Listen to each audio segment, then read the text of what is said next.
What happens when $5 can't buy what it used to? Not because of inflation, but because of tariffs. In this video, we'll look at 7 everyday groceries and how quickly they could change. From everyday prices to difficult choices, one question remains. What will $5 still afford? Eggs. They're the quiet heroes of the fridge, cheap, versatile, always ready. Scrambled for breakfast, boiled for lunches, whisked into pancakes on Sunday mornings. They have been a symbol of simplicity and nourishment for generations. But now, even eggs aren't safe. The US relies on imported feed, soy, corn, the things hens need to eat to keep laying.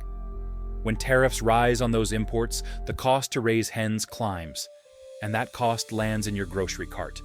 It's already happened before. During the bird flu crisis, egg prices doubled in some areas.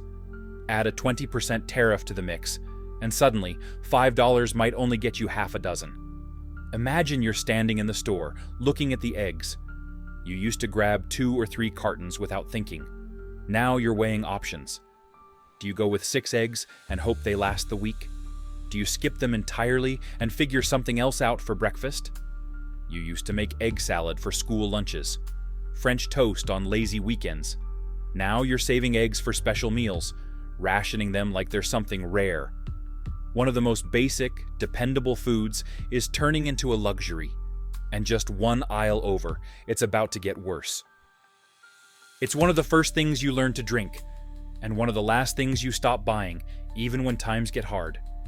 Milk lives quietly in the background of daily life, poured into cereal bowls, mixed into cake batter, frothed into your morning coffee. It's not flashy, but it's always there. Or at least it used to be. The average price of a gallon of milk in the US hovers around $3.90 right now.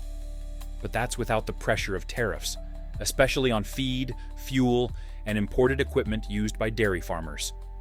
If new trade policies drive up the cost of those essentials, every part of the dairy supply chain feels it.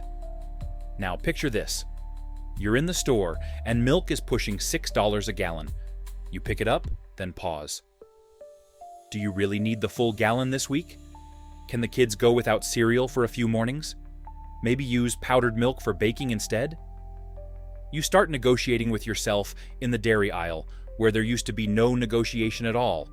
And it's not just the milk itself, it's what it represents. Breakfast for your kids, creamer for your morning ritual, that late-night bowl of cereal that makes the day feel a little easier. When milk gets pricey, it's not just numbers going up, it's the quiet erosion of normal. Before we get to the next item, if you've made it this far, you're probably the kind of person who thinks deeply about what's really happening behind the prices we see every day. If that's you, consider subscribing. These are the stories I'll keep telling, the ones that actually affect your cart, your wallet, and your life. They're the one fruit you could always count on, cheap, filling, always ripe for the taking. Tossed into lunchboxes, sliced over cereal, blended into smoothies. Bananas have quietly been a staple in American households for decades. But bananas don't grow in American soil, not in any real quantity. They travel thousands of miles to get here, often from Central and South America, riding on a fragile network of trade agreements and global supply chains. And that's where tariffs step in. When import taxes go up, the cost of getting bananas into your local grocery store rises with them. Fuel, freight, inspections, port fees. One small disruption echoes all the way down the supply chain. Imagine you're standing in the produce aisle. The bananas used to be 49 cents a pound, maybe 59. Now they're $1.20, maybe more. You pick up a bunch, check the sticker, and suddenly you're not so sure. You put them back. You tell yourself, maybe next week. They were once the most affordable fruit in the store, something anyone could grab. But when tariffs squeeze the flow of global produce, even bananas become a question mark. Now you're counting them one by one, hoping the cashier doesn't say a number you can't afford. It's the go-to dinner on busy nights, the thing you buy in bulk, freeze, and count on. Grilled, baked, tossed into pasta or tacos. Chicken breast has become the affordable backbone of the American meal. But that affordability is under pressure. The cost of raising chickens is tightly linked to feed prices. Corn and soy, mostly, and much of that feed is imported. So, when tariffs hit those imports, the cost doesn't just go up for farmers. It lands on your plate. Chicken breast, once $2.99 a pound, now hovers closer to $4 or more in some places. And that's just the beginning if trade tensions escalate. Processing, packaging, and even the electricity in meat plants all carry their own vulnerabilities to cost hikes. Think about this. You open the freezer, realizing you're out of meat. You head to the store for one pack, maybe two, but stop when you see the price.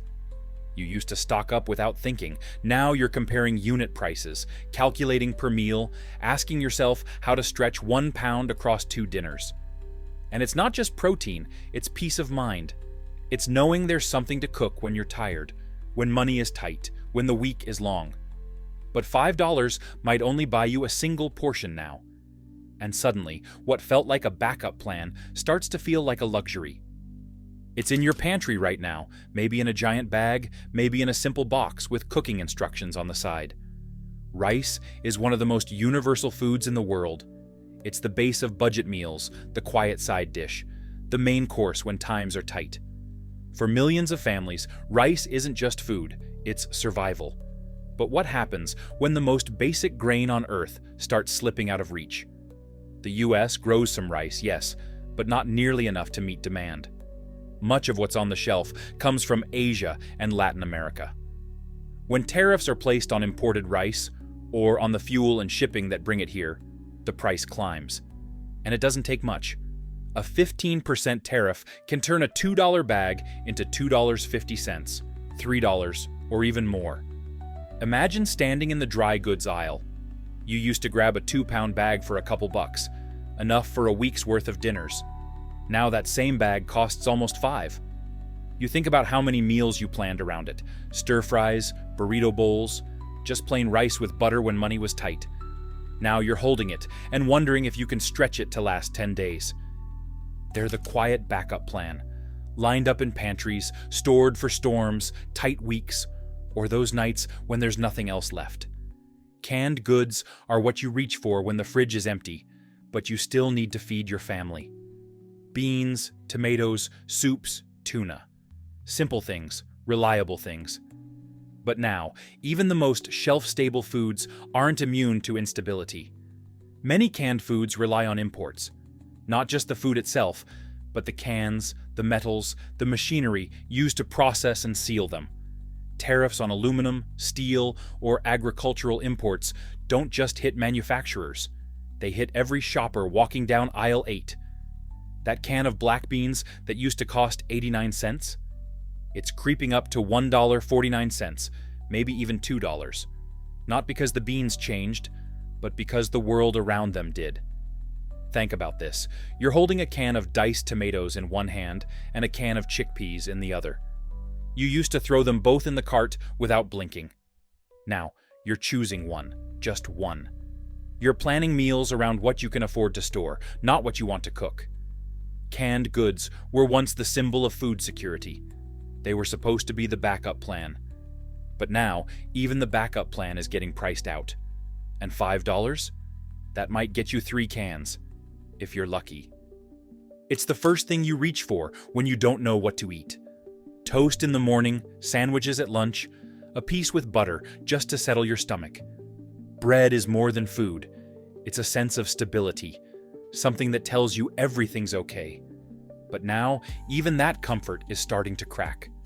Wheat prices are sensitive, shaped by international trade, fertilizer costs, fuel prices, and climate. Tariffs on imported ingredients or farming equipment don't just affect the farmers. They change the price of every loaf on the shelf.